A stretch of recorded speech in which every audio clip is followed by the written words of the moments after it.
Hello दोस्तों, welcome to study with सौदागर। दोस्तों, आज की इस वीडियो में हम लोग विभाज्यता के नियम को जानेंगे। जैसा कि आप लोग को विभाज्यता का नियम बहुत जगह आपको जरूरी पड़ जाता है। यदि आप लोगों को विभाज्यता का नियम नहीं आता है, यानी किस ढंग से हम लोग अंक को देखकर ही बता देंगे कि इस संख्या से ये विभाज्य है, तो यदि आप लोगों को इसमें प्रॉब्लम है तो इस वीडियो को आप लोग अंत तक देखिए। तो चलिए वीडियो को शुरू करते हैं।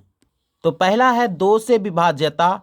तो दो से विभाज्यता कैसे होगी? अगर इकाई अंक पर 0, 2, 4, 6, 8 दिखेगा तो हम समझ लेंगे कि वो दो से क्या है, पूरा पूरा विभाज्य है। जैसा कि यहाँ पर एग्जाम्पल में दिख रहा है कि 242, इसके इकाई स्थान पर 2 है, तो ये समझ लेंगे कि ये दो से पूर्णतः विभाज्य है। जैसे 306 में इकाई स्थान पर क्या है, 6 है, तो यानी हम समझ लेंगे दो से ये पूरा पूरा कट सकता है, यानी कटेगा ही।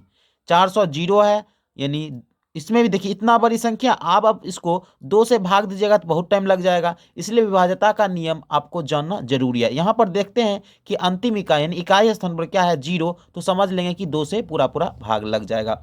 अब जानते हैं कि तीन से विभाज्यता का नियम क्या है। तो देखिए तीन से विभाज्यता का नियम क्या कहता है?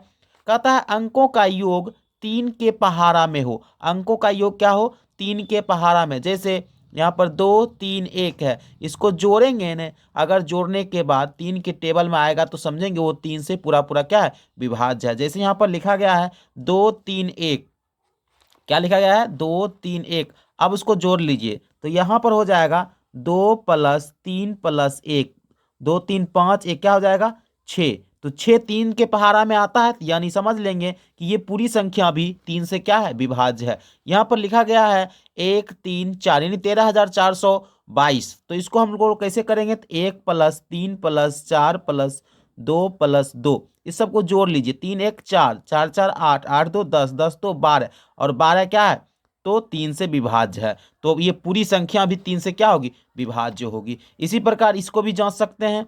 अगर आप लोगों को कुछ अलग से दे दिया जाएगा तो आप कैसे समझेंगे कि ये 3 से विभाज्य है कि नहीं? जैसे कि आप लोग को एक एग्जाम्पल के लिए मैं आपको देता हूं। देखिए यहाँ पर 331 लिखा गया है, इसको बोलेगा जांचिए कि 3 से विभाज्य है कि नहीं। हम इनके अंकों को जोड़ लेंगे, 3, 3, 6, 1, 7 होता है, 7 जो कि 3 से विभाज्य नहीं है, इसलिए ये 3 से पूर्णतः क्या होगा, विभाज्य नहीं होगा। ठीक, अब जानेंगे हम लोग 4 से विभाज्यता के नियम। होता है अंतिम दो अंक यानी कि इकाई और दहाई 4 के पहाड़े में हो तो वो पूरी संख्या जो होगी 4 से विभाज्य होगी। जैसे यहाँ पर लिखा गया 21,420, क्या आप इसको 4 से भाग देकर देखिएगा? नहीं, हम ये अंतिम दो अंक इकाई और दहाई को देखते हैं, 4 से भाग लग रहा है। जैसा कि 4×5=20 होता है, यानी 20 में हम लोग 20 को किससे भाग दे देंगे, 4 से, तो यानी कट जाता है, तो हम समझ लेंगे कि ये पूरी संख्या इससे विभाज्य है। यहाँ भी अंतिम दो अंक देख लीजिए, यानी 24 में 4 से भाग लग जाता है, यानी हम ये पूरी संख्या में भी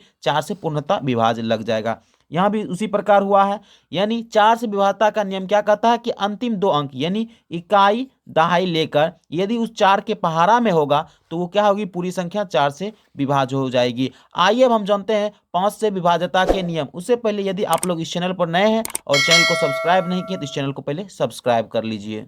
देखिए 5 से विभाज्यता का नियम क्या कहता है कि इकाई अंक पर आपको 0 और 5 दिखे तो आप समझ लीजिए कि वो 5 से पूरा पूरा विभाज्य है। जैसे कि 10, 10 में इकाई स्थान पर क्या है, 0, तो यानी पूरी जो 10 है ये टोटल क्या हो जाएगी, 5 से विभाज्य है। जैसे यहाँ पर 15 लिखा हुआ है, तो 15 में तो आप जान रहे हैं कि 5 से 15 भाग दे दीजिए, लेकिन इसमें आप कैसे भाग दीजिएगा, यानी भाग देने में टाइम लगेगा। लेकिन हमें यहाँ पर इकाई स्थान पर 25 दिख रहा है, वो भी नहीं दिखेंगे। इकाई स्थान पर क्या दिख रहा है, 5, 25 नहीं, इकाई स्थान पर क्या दिख रहा है, 5, तो 5 दिख रहा है, समझ जाएंगे ये 5 से पूरा पूरा क्या है, विभाज्य है। यानी आपको अगर इकाई स्थान पर 5 दिख रहा है और 0 दिख रहा है तो समझेंगे 5 से वो क्या है, पूर्णतः विभाज्य है। आइए अब हम जानते हैं 6 से कौन कौन संख्या विभाज्य होगी।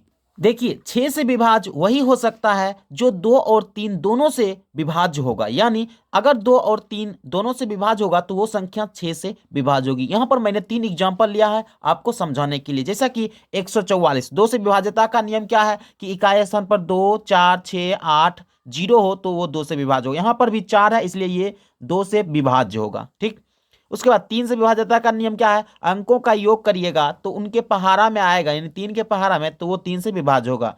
यहाँ पर अंकों का योग कर लीजिए, 1, 4, 5, 5 4 9 होता है, 9 जो कि 3 के टेबल में आता है, यानी 3 से भी ये विभाज्य होगा। अगर 2 और 3 दोनों से विभाज्य होगा तो जेन्युइन है कि वो 6 से भी विभाज्य होगा। ठीक, यहां पर भी जांच लेते हैं। देखिए इकाई स्थान पर 2 है, यानी 2 से ये तो विभाज्य ही होगा।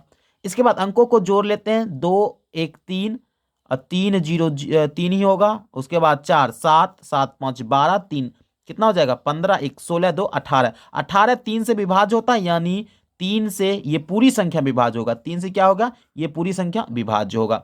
यानी 2 और 3 दोनों से विभाज्य है तो ये 6 से भी विभाज्य होगा। यानी इसीलिए मैंने एक अलग से एग्जांपल लिया ताकि आपको समझने में काफी आसानी हो। तो इसके लिए हमने एक, देखिए यहां पर 2 से विभाज्य है। क्यों 2 से विभाज्य है, क्योंकि इकाई स्थान पर 4 है। लेकिन 3 से विभाज्य है कि नहीं हम लोग जांच लेते हैं। 9 4 13, 13 2 कितना हो जाएगा 13 2 15, 15 4 19। क्या 19 3 से विभाज्य है? नहीं है, यानी नहीं कटता है, इसलिए ये 3 से विभाज्य नहीं है तो 6 से भी विभाज्य नहीं होगा। अगर कोई संख्या 2 से विभाज्य है 3 से नहीं है तो वो 6 से भी नहीं होगा। अगर कोई संख्या 3 से विभाज्य है 2 से नहीं है तो भी 6 से विभाज्य नहीं होगा। आइए अब हम लोग जान लेते हैं कि 8 से विभाज्यता का नियम क्या कहता है। कहता है 8 से विभाज्यता का नियम कहता है अंतिम 3 अंक इकाई दहाई सैकड़ा यदि 8 से विभाज्य हो तो पूरी संख्या भी 8 से विभाज्य होगा। जैसा कि आप लोग 4 से विभाज्यता का नियम क्या पढ़े, अंतिम 2 संख्या, यहां पर देखना अंतिम 3 संख्या, यानी 3 अंक, अंतिम 3 अंक देखना है जिसमें इकाई दहाई सैकड़ा आना चाहिए। तो इकाई दहाई सैकड़ा आ रहा, इनको हम भाग लगाकर देख लेंगे किससे, 8 से। तो यहां पर 720 में हम लोग भाग लगा लेंगे 8 से, 8 नमा 72 0, यानी 90 आ रहा है, यानी ये 8 से विभाज्य है, यानी तो टोटल यानी पूरी संख्या 8 से विभाज्य हो जाएगी। फिर यहाँ पर देख लेते हैं इसमें भी, इसमें लास्ट 3 डिजिट क्या है, तो 3 अंक क्या है 648, 648 को हम लोग किससे भाग देना है, तो 8 से देना है। 8 से भाग दे लीजिए, 8 8 64, 8 एकम 8, यानी 81 आ जाता है, यानी पूरा पूरा विभाज्य है। तो ये पूरी संख्या भी किससे विभाज्य होगा, तो 8 से विभाज्य होगा। इस तरह आपने 8 से विभाज्यता का नियम भी जान लिया। आइए अब हम जानते हैं 9 से विभाज्यता का नियम क्या है। इसके जो अगली वीडियो होगा उसमें हम लोग 11 से विभाज्यता का नियम जानने वाले हैं, इसलिए अगली वीडियो यानी नेक्स्ट वीडियो खास करके विभाज्यता का नियम का वो जरूर देखिएगा। यहाँ पर 9 से विभाज्यता का नियम कहता है अंकों का योग 9 का पहाड़ा हो। अंकों का जब जोड़ दीजिएगा ना, अगर 9 के पहाड़ा में होगा तो वो पूरी संख्या 9 से विभाज्य होगा। जैसे यहाँ एग्जांपल ले लिए हैं 2 3 1, यहाँ पर 231 को जब जोड़िएगा 2 + 3 + 1, 2 3 क्या होता है 5 1 6। अब अंकों का योग 9 के पहाड़ा में तो यहाँ नहीं आ रहा, क्या ये होगी कि नहीं होगी, जैसे कि इसको जोड़ लेते हैं 7 2 9 9 9 18, 18 9 के पहाड़ा में आता है, यानी 9 से कट जाता है, तो यानी समझेंगे टोटल जो संख्या है 9 से विभाज्य है। इसको भी जोड़ लेते हैं 6 6 12 3 15 4 19, 19 8 27 होता है, और 27 में 0 जोड़ेंगे तो 27 ही आएगा। 27 जो कि 9 से क्या होता है, विभाज्य होता है, यानी इसीलिए टोटल संख्या भी 9 से क्या होगी, विभाज्य होगी। यहां पर भी देख लेते हैं 4 3 7 2 9 9 3 12, सॉरी 9 3 हाँ 12 12 4 16। इसको देखते हैं, ये 16 पुर गया और 9 से तो विभाज्य नहीं है 16, इसलिए ये क्या होगा, टोटल संख्या 9 से विभाज्य नहीं होगा। आई होप कि आपको यह वीडियो अच्छा लगा होगा। अगर आप लोग 11 के विभाज्यता का नियम नहीं जानते हैं तो कमेंट बॉक्स में करें, काफ़ी मैं आसान तरीका से 11 के विभाज्यता का नियम भी बताऊंगा।